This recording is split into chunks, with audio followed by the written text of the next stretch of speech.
Well, hello. How you doing out there in mazske finance world? It's Super Saturday, April the 8th, 2023. Yep, time flies.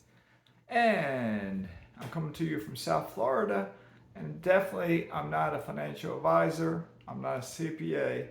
I'm not an attorney. I'm not a doctor, and I'm not a nutritionist. However, I have knowledge better than most of those people that I just mentioned. Yes, I do. Anyway, have you started investing in real estate yet?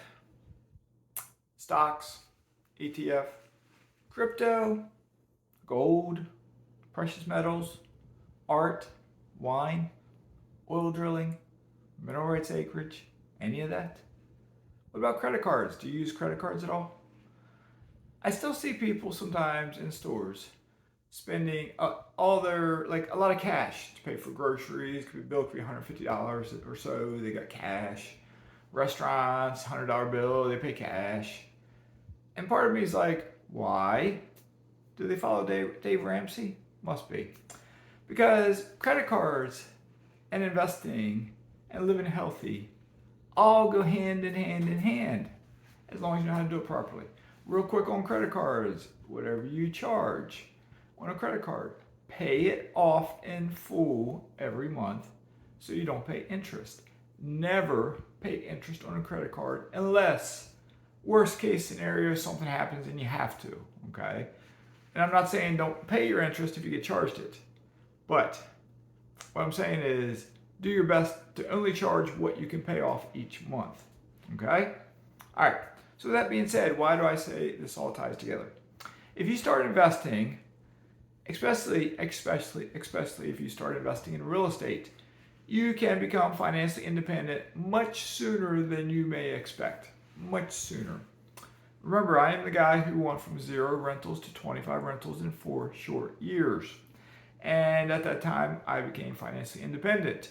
And I moved 1,000 miles away and I bought a house that's now worth pushing $1 million, and so on and so on and so on. Okay, now I don't work. I live off my investments. I do have a small pension from the police department where I retired, but I live off my investments, okay? And I still make more investments, all right? So with that being said, why do you want to be healthy? Well, by golly, you want to live to be 120, don't you? Ever since I was a kid, I would read maximum lifespan of human beings is 120 years old. Yes, I was a kid. I was born in the 60s, but my memory's from the 70s. I was reading at a young age the maximum lifespan of a human being is 120 years old. But it's rare that anyone makes it that length of time. We are living in a time period where more people are reaching it, or at least reaching the 100-year mark, 100 and something. Okay, more than ever, I think. Okay, but all of us have that potential to make it. Yes, even you. Yes, even you. Okay, but you got to take care of yourself. You got to eat healthy, and you got to want it. Just like if you want to be a real estate investor, you have to want it. As I mentioned, I will guarantee you, I was part of a mastermind group before. I started my own, in quotes, mastermind group. And I dare say members of both groups do not have what they need to be real estate investors. As I've said many times, if I went from 0 rentals to 25 rentals in 4 years, the majority of you can do something similar. I'm not saying you do 25. I'm not sure if I said that right. 0 to 25 rentals in 4 years. Not saying you can get 25 rentals in 4 years, okay? We're all different. It's different time period, different markets, et cetera, et cetera, et cetera. But you can probably do better than you're currently doing unless you're doing something along the lines similar to me, okay? Most folks aren't. Why? Because they don't have it up here. They just don't want it. They don't have the grit, the determination, the desire.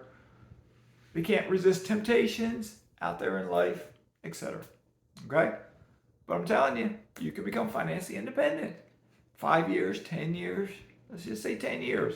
Sure, I did it 4 years, but I know you can't copy me. So we'll say 10 years. Where do you want to be in 10 years? Do you want to be financially independent? Okay. So along the way, do you want to travel? Do you want to get free airplane flights? Do you want to stay in hotel rooms for free? Do you want to potentially eat in restaurants for free, get free rental cars, et cetera, et cetera, et cetera? You can do all that with credit cards if you use them correctly. Don't go in debt. Okay, use them correctly. All right. The reason we're talking about this, I just recently planned out another trip. I mentioned it the other day. I am going to Texas for an ECHRD annual mineral rights acreage conference. Okay. So I am flying round trip, me and the missus, to San Antonio, Texas. All right. Both our tickets round trip are free. Free. Okay. Once we're at the conference, we can stay in a nice resort and eat for free.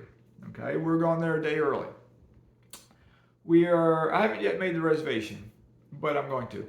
We're going to stay in a Marriott hotel probably, or one of the umbrella hotels under Marriott. And it'll probably be a nice one. Okay. I won't get a rental car. I don't need one when I'm at ECHRD. So I'll take an Uber.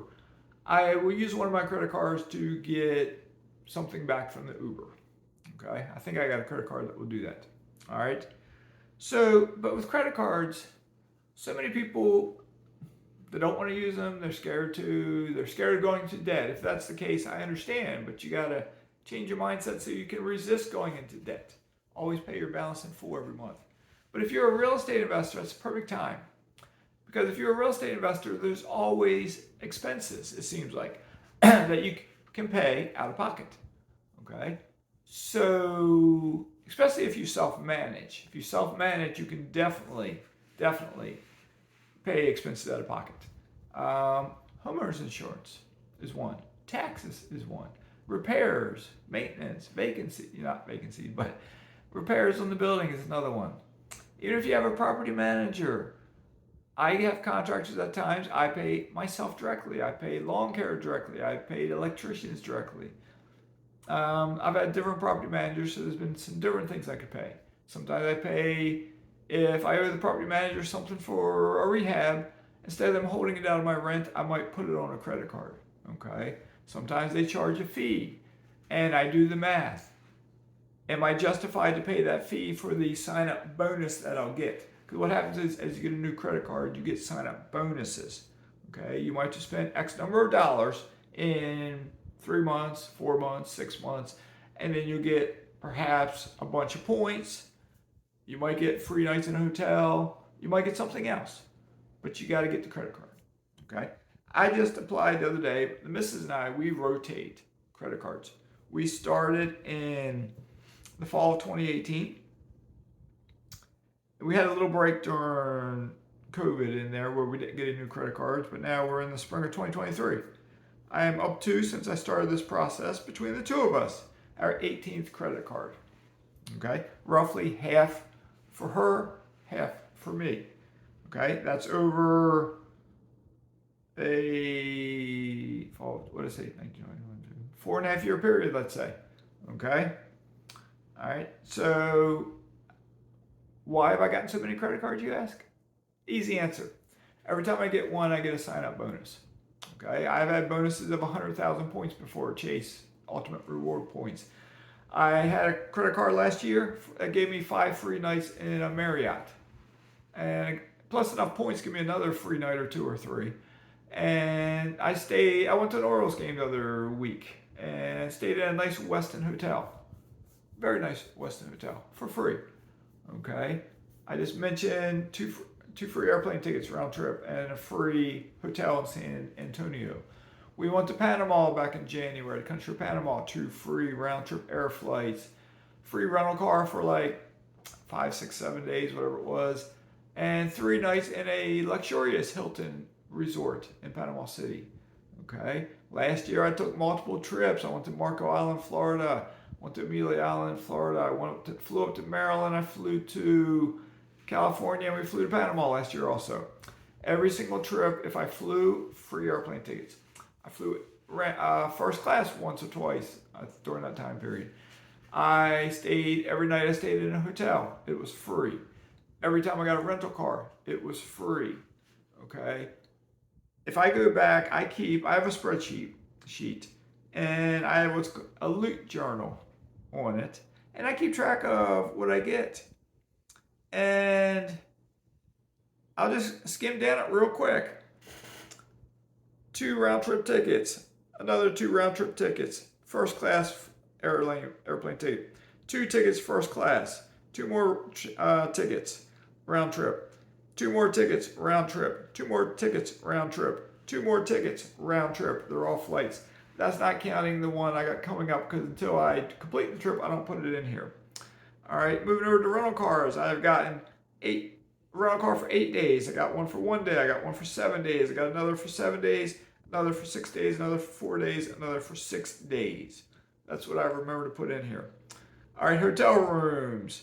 1 free night, 2 nights, 1 night, 2 nights, 2 nights, 3 nights, 1 night, 3 night.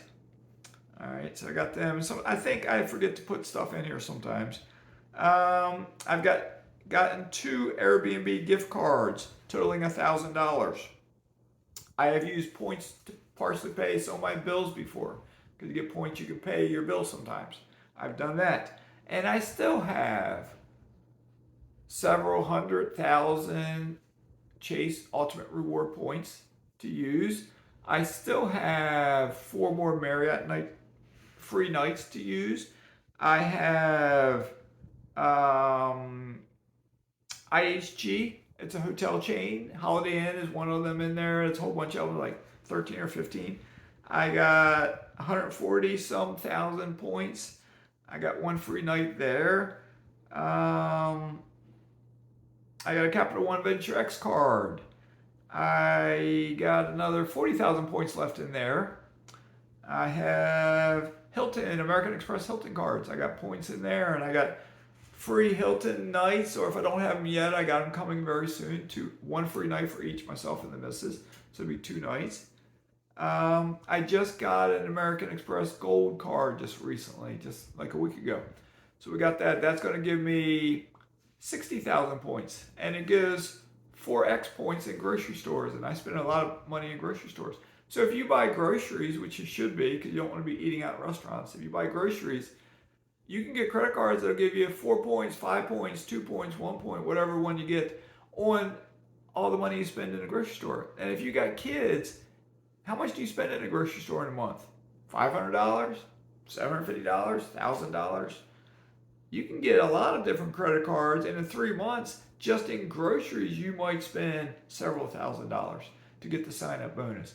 Tack on gas you buy to put in your car. Tack on insurance bills, car insurance, homeowners insurance, health insurance, whatever it is you might have to pay, and any and all expenses, and you can meet the sign-up bonus time after time after time.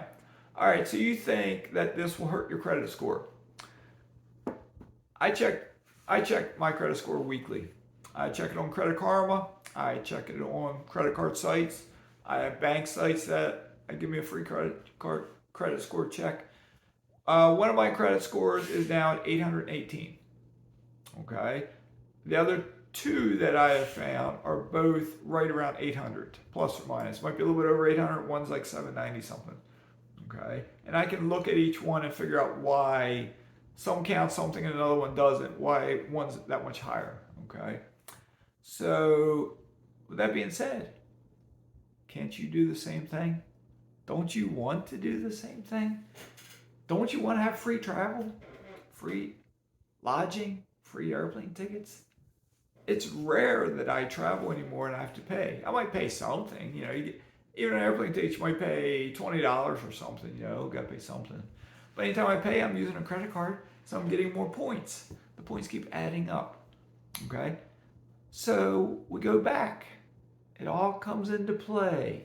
If you're an investor, you use credit cards to enhance your life. It saves you money, which means you have more money to invest with.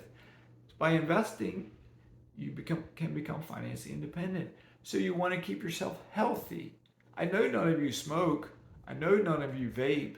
If you do, quit right now. Right now. If you don't start. If you want to drink, do it in very moderation. Like maximum 1 drink, maximum 2 drinks at any given time. Maximum. And not 2 drinks a day where you got 14 drinks a week. No. Make a maximum 5, 6 drinks a week. Maximum. Okay, if you're going to drink alcohol. Because remember, alcohol costs money. Okay? A lot of beer, they put sugar into it also. Look at the labels. Okay? Take care of yourself. I've talked on my channel. I think I'll put links below for the last time for a while. I will have 3 links below, I guess. Yeah, I'll do it again. 3 links below. One is for your DNA test to find out who are you, where did you come from. That'll be below. You follow the link, you'll get whatever it is, $10 off, $20 off, something like that. I'll have functional health below. They give over 100 tests between blood and urine. For myself and the missus, they took 22 tubes of blood plus a urine test over 2 days. We had to go to the lab 2 different days. One arm, one arm. Okay, I still got, the one girl took blood in the lab. I told the missus she's not going to last, because if she does last, she'll get fired probably, because it's been a week and a half. This was the second day. There's nothing there. The first day, it was March 29th when I got it taken. There it is. I still got bruising. The girl didn't know how to do it. Okay, she wasn't very good. In 6 months, we can get a lot of those tests, 60 some tests, redone, because they're going to give us feedback. And if they make any suggestion on things to change, 6 months we get tested again. We don't pay anything extra again. It's all covered. We get access to their website. We can log in and see various informations. Okay. The other thing, as I've told you in different videos, I got a continuous glucose monitor on, CGM, from Zoe Foundation. That test, they're identifying 30 of our gut microbiome. They are correlating our sugar response and our fat response to food that we eat. We are tracking the food that we eat to see how it affects our sugar level in our blood, because every time you eat something, it affects your glucose level in some fashion. All right. So with everything we're doing, all this test, they don't test everything, of course. Even 100 blood tests, that's not everything they can test. It's not that they can test for. There's other individual diseases that they can test for. Okay. But these are the big things that a doctor, a normal annual physical, the doctor doesn't check a lot of. Even cholesterol. You can have a good cholesterol level and a good triglycerides level, but there's more to cholesterol. There's like another 6 tests. They identify the particles of cholesterol, small particles, large particles, and there's different names to them. And you can have a good cholesterol level where the doctor says, oh, you're good, and walk out the door and have a heart attack because the particles of your cholesterol are not good. They're not checking that. Functional health is checking that. Okay? So if you think you're healthy because your doctor says you are, you might not be. All right? If you think you're wealthy or you're going to be wealthy because you work a good job and you got a 401k plan, good luck. You might not be. You might be, but you might not be. All right. So anyway, if you want a credit card referral, I can refer to Chase cards, Amex cards, probably Capital One cards. Only credit card I don't have yet is there's a bunch I don't have yet. Citigroup, I think that's what it's called. I don't have any of their credit cards yet. So, but it all comes full circle, right? It all works hand in hand. Investing, health, using credit cards wisely to travel the world for free or super cheap. Yeah. We're looking into cruises now. We may take a cruise and try to get one extremely discounted. I think I know a way to do it. All right. So anyway, y'all have a great day. Take care. Stay safe. Mazske is signing out.